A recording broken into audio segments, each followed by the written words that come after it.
Kejadian ini terjadi sekitar tahun 2008 ketika aku merantau dari Tasik ke Bandung.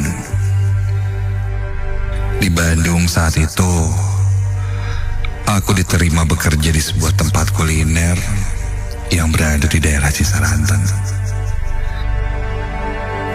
Aku bekerja menjadi sales makanan yang rutinitasnya adalah mengirimkan barang kebutuhan untuk diolah jadi masakan. Biasanya pengiriman barang dimulai dari jam 1 pagi, di mana aku akan pergi ke pasar tradisional dan selesai atau pulang sekitar jam 10 pagi.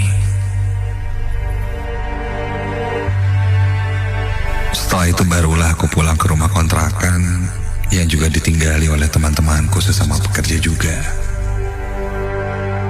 Ya, begitulah kira-kira kegiatanku sehari-hari.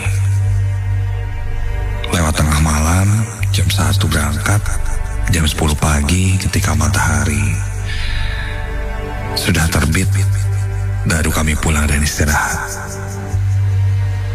Termasuk pada hari itu. Saat itu aku baru pulang dari pasar dan ingin cepat-cepat tidur, istirahat. Entahlah, badanku terasa sangat lelah, mataku berat dan sangat mengantuk. Mungkin baru terasa setiap hari bangun tengah malam dan kurang istirahat. Setelah aku parkirkan mobil, aku berjalan masuk ke dalam rumah. Baru saja sampai di depan pintu, aku melihat segumpalan darah berceceran di depan pintu teras rumah. Ini darah apa? Bau amis ketika tercium.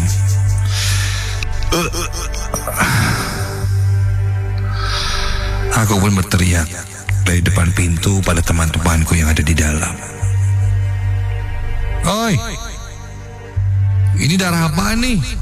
Sampai berceceran gini. Teman-temanku keluar dan melihatnya. Namun saat itu tidak ada yang tahu jelas darah apa itu. Aku bilang pada teman-temanku, iseng sih niatnya. Aku bilang, darah kayak gini nih bakalan ngundang kuntilanak. Kunti kan suka sama beginian. Begitu ucapku menakuti teman-teman. Tak lama, karena bau anyirnya sangat menyengat, kami pun membersihkannya.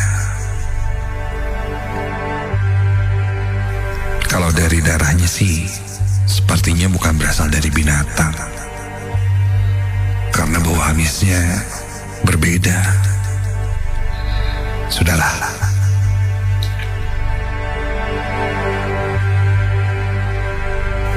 Setelah itu, aku yang sudah sangat kelelahan langsung rebahan di atas sofa yang berada di ruang tengah. Pintu depan ketika itu terbuka, sehingga terasa ada angin yang masuk dari pintu menuju ke ruang tengah. Membuatku tanpa perlu waktu lama langsung tertidur. Ketika itu yang terakhir ku ingat, itu jam 11 siang.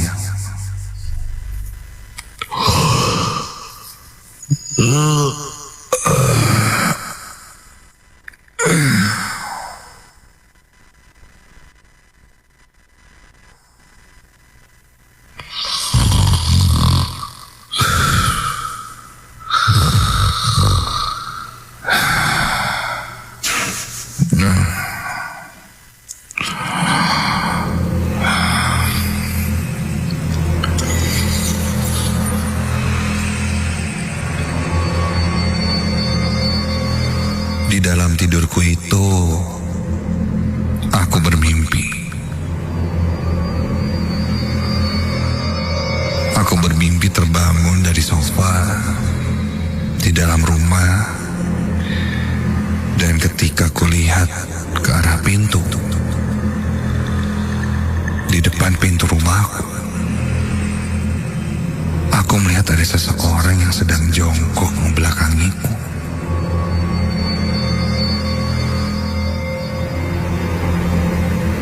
Kondisi rumahku saat itu gelap. Hanya ada cahaya dari luar karena pintu terbuka, membuat orang yang sedang jongkok di depan pintu itu terlihat tidak terlalu jelas seperti siluet. Aku berjalan mendekatinya. Ketika semakin dekat, Tuhan, di depan pintu itu, aku lihat ada seorang perempuan memakai pakaian putih lusuh kotor penuh dengan tanah, dengan rambutnya yang panjang acak-acakan, terurai hingga ke lantai. Wajahnya tidak terlihat begitu jelas, namun yang jelas terlihat olehku ketika sosok perempuan itu jongkok dan sedikit membukukan badannya.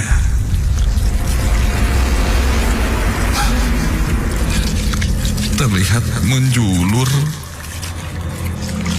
lidahnya yang panjang sedang menjilati sesuatu. Dan astaga, sosok itu terlihat sedang menjilati lantai yang penuh darah. Iya, yang penuh darah di depan pintu teras tadi.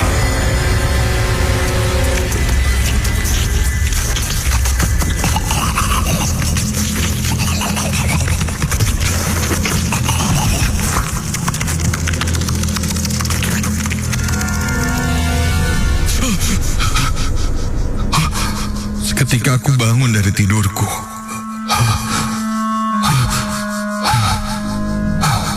aku mengatur nafasku. Jantungku masih berdegup kencang, keringat dinginku bercucuran.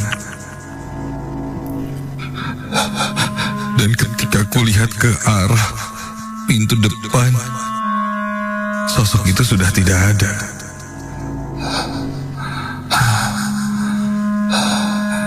Ketika aku terbangun, kulihat sudah jam 5 sore. Aku pun coba untuk bangkit, namun kurasakan badanku terasa sangat lemas, pegal seakan tidak ada tenaga sama sekali. Teman-teman bahkan melihat wajahku sangat pucat dan menyarankanku untuk istirahat saja. Tidak usah bekerja dulu hari itu. Dan benar saja, malamnya aku merasakan demam dan jatuh sakit.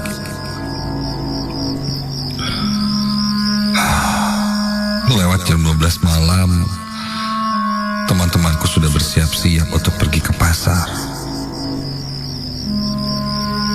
Tak lama mereka pun pergi meninggalkanku sendirian di rumah.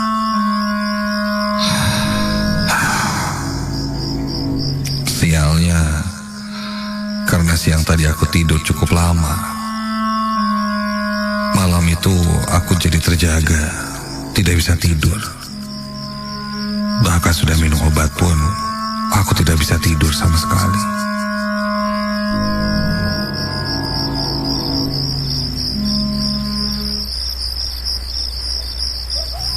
Dan tiba-tiba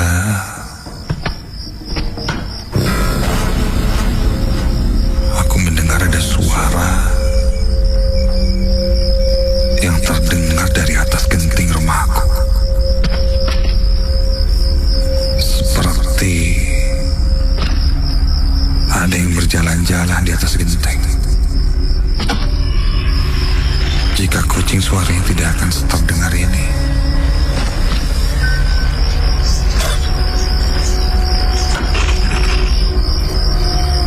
Aku Aku lihat ke langit-langit kamar.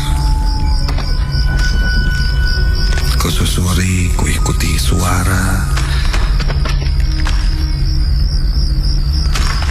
hingga suaranya berhenti di ujung langit-langit kamarku, di mana di sana ada lubang ventilasi yang cukup besar dan tidak tertutup.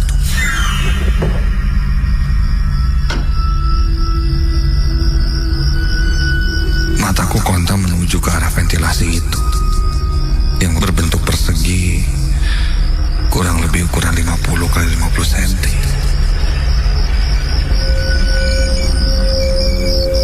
Dan ketika aku lihat ke lubang ventilasi itu, astaga! Sebuah kepala muncul keluar dengan posisi terbalik melihat ke arahku. Rambutnya terurai panjang sampai ke lantai. Wajahnya rusak, hancur seperti terbakar, dan dia menyeringai sambil menjulurkan lidahnya yang panjang.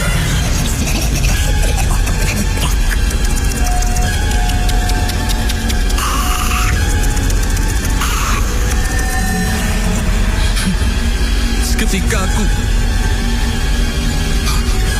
langsung tak sadarkan diri ketika kaget, dan sangat kaget bisa dibilang, melihat sosok yang tiba-tiba muncul dari lubang ventilasi itu.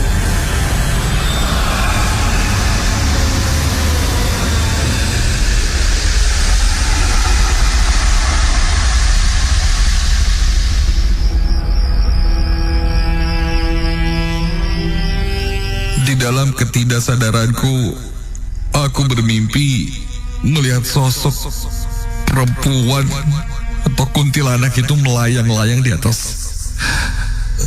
atas rumah kontrakanku sambil tertawa mengerikan. Hari-hari pun berlalu. Aku tak juga sembuh, malah tambah parah. Kata teman-temanku, aku seperti orang linglung karena berkali-kali kuceritakan tentang apa yang kulihat. Namun mereka tidak percaya. Aku banyak melamun, bicara sendiri. Karena tak kunjung pulih, aku pun diantarkan pulang ke kampung halamanku untuk berobat di kampung halamanku. Karena di kampungku ada ibu yang bisa merawatku. Sampai di kampung halamanku di Tasikmalaya, aku pun dibawa berobat ke dokter terdekat. Secara medis, kata dokter, aku terkena gejala tipes. Ibu tidak menaruh curiga apa-apa padaku. Dan setahu ibuku, aku hanya terkena tipes.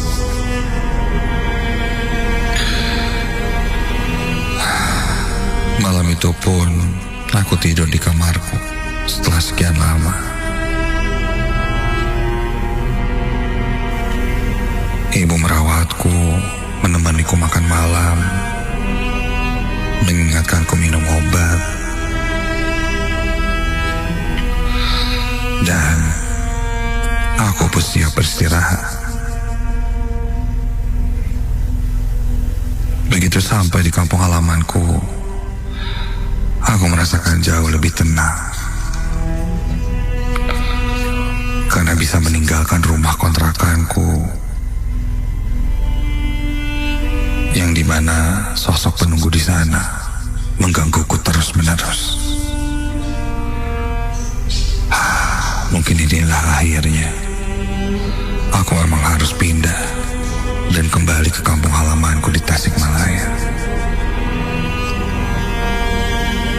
agar terhindar dari sosok yang menyeramkan itu.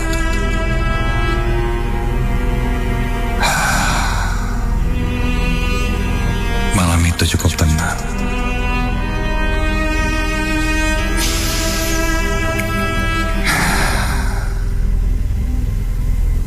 Akhirnya aku bisa merasakan lagi tidur yang nyenyak. Semua semuanya sudah berakhir. Sampai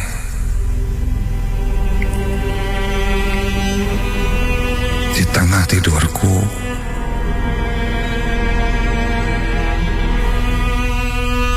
aku terbangun ketika aku mendengar lagi suara itu.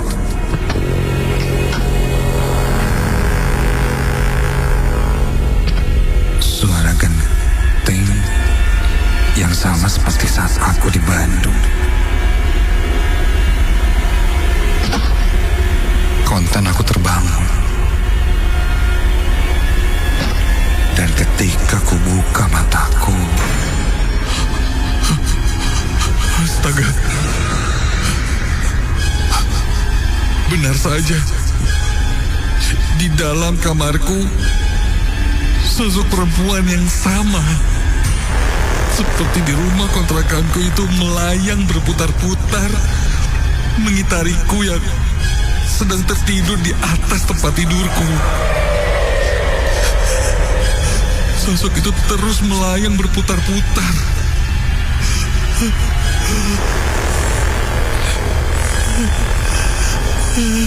Sampai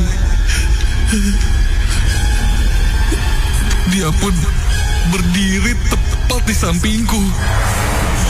Aku hanya bisa melihat tanpa bisa melakukan apa-apa. Kini semakin dekat terlihat olehku jelas. Rambut panjang berantakan, wajah gelap yang rusak, dan kain putih yang lusuh kotor dengan tanah. Hawa di kamarku kini terasa sangat panas. Keringatku sampai bercucuran saking panasnya. Kakiku merasakan pegal yang amat sangat. Sosok kuntilanak itu masih ada di penglihatanku. Dan tiba-tiba sosok itu membalikkan badannya dan di balik rambutnya yang panjang, sosok itu menyembunyikan lubang yang amat besar di punggungnya. Punggungnya bolong. Gumpalan darah dengan belatung terlihat dari punggungnya yang bolong itu. Menyeruak bau anyir persis seperti darah yang kecium di depan pintu kontrakan.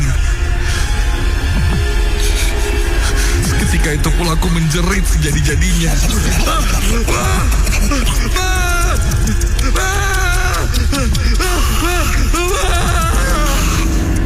Terus memanggil ibuku.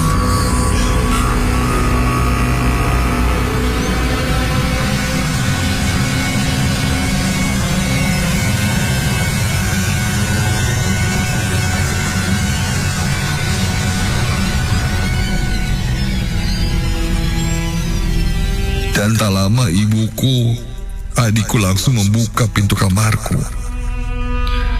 Mungkin ibu dan adikku ketika itu kaget karena aku berteriak-teriak. Ketika ditanya ada apa, aku langsung berkata ada kuntilanak.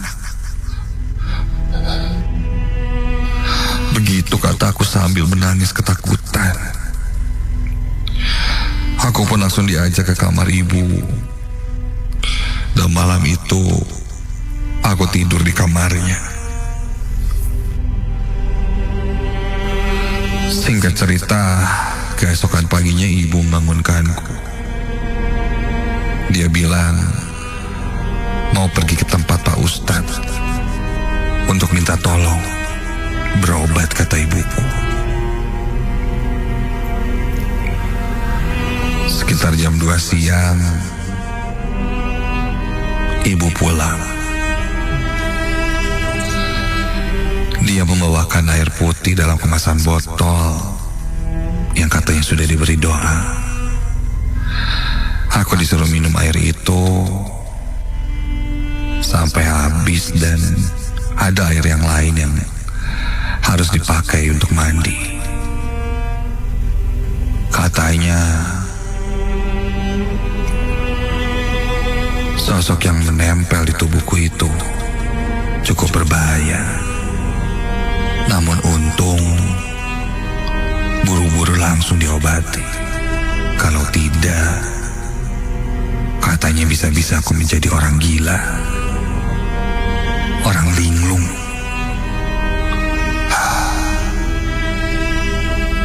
Setelah minum air, dimandikan, sholat, membaca doa, mengaji, aku pun berangsur lebih baik lagi. Mungkin ini berawal dari hal sepele ketika aku bilang soal darah dan kuntilanak di depan pintu. Namun ternyata jangan anggap sepele hal-hal seperti itu, karena kita tidak akan pernah tahu apa yang ada dan yang akan kita hadapi.